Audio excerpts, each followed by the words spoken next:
Last week, China's parliament approved a plan to impose a new security law in Hong Kong. Many people are shocked that Hong Kong, a part of China, will have to start using the same laws as the country it's part of. If Canada and America can have extradition treaties, then why can't Hong Kong and China, who are part of the same country? What's the problem with Hong Kong being more intertwined with China? Isn't that the whole purpose of the handover of Hong Kong?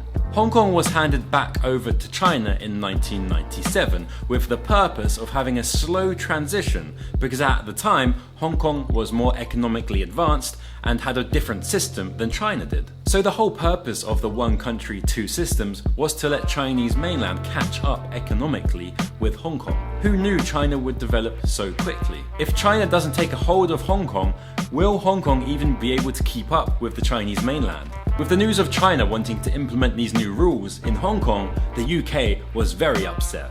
The UK, who ripped Hong Kong from China because China didn't want to buy their opium, is very upset that China wants Hong Kong to use their laws. Obviously that is a long time ago and the UK has changed, but seriously, UK, you can't tell China what to do about Hong Kong. You really have no rights here. If there's anything to learn from history, it's don't do what Britain tells you to do.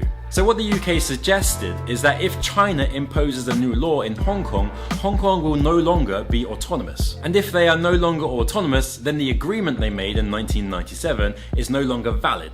Therefore, the UK will give Hong Kongers a path to citizenship in the UK. Now my question is, why the hell weren't they given it in the first place? The UK comes in, starts an unfair war with China, steals Hong Kong, colonizes it for 150 years, and then they're like, okay, thanks for the money, bye. Hong Kongers are like, well, can I come to the UK? And they're like, no, sorry, you don't fit. You just stay here, bye. You colonized Hong Kong for 150 years and then just left them.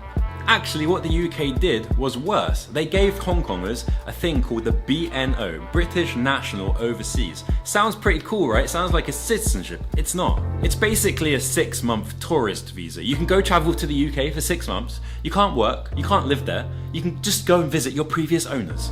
It's pathetic. Funnily enough, in the remaining dependent territories, so when Boris Johnson mentioned a path to citizenship, I was in two minds. Firstly, I don't know what Chinese laws currently has to do with the UK. Secondly, wait, this is actually a good idea. China will no longer have to deal with people rioting in the streets.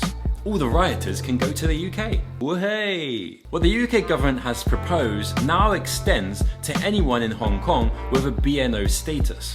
They can spend 12 months in the UK without a visa so long as they applied for and were granted a BNO passport. Wait a second, that just seems like they extended the holiday visa from 6 months to 12 months. So the BNO was created in 1985 for those Hong Kongers who were going to lose their British dependent citizenship in 1997. This status had to be acquired by the 30th of June 1997 before the sovereignty of Hong Kong was passed from Britain to China. So right now, it is impossible to get the BNO status. So that is anyone currently younger than 23 years old. So there's your first problem. A lot of protesters are younger than 23. They will not be eligible to apply. And the BNO status does not pass from the holders to their children. As of October 2019, there were just over 250,000 BNO passport holders, but a possible 2.9 million people could apply. So if all of these 2.9 million people who are eligible to get the BNO status became a British citizen, would Britain even want that? That's the question. So there are a lot of people that want this to happen. In 2019, there was a petition on the UK government website for BNO holders to become UK citizens. It got over 100,000 signatures.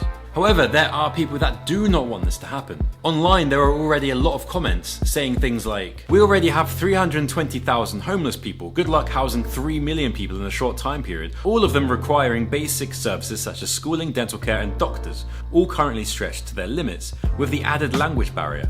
It's a nice gesture, but it's not going to go smooth. We are already overpopulated, but this bozo trying to bring 3 million of people, this is madness. So you're going to give citizenship to 3 million people, meanwhile the hard-working immigrants who work for the NHS and retired homes are in the dump. This is a slap to their face. In the UK, there are a lot of people that are anti-immigration and they do not want to see this happen. So what do you guys think about it? Do you think that the UK government should give Hong Kongers a path to UK citizenship? As Hong Kong is part of China, do you think having the same laws as the same country is a bad thing?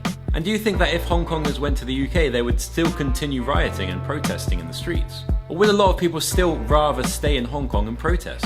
If you have any opinions about this, you can comment down below, and thank you guys for watching my video. Alright, bye bye.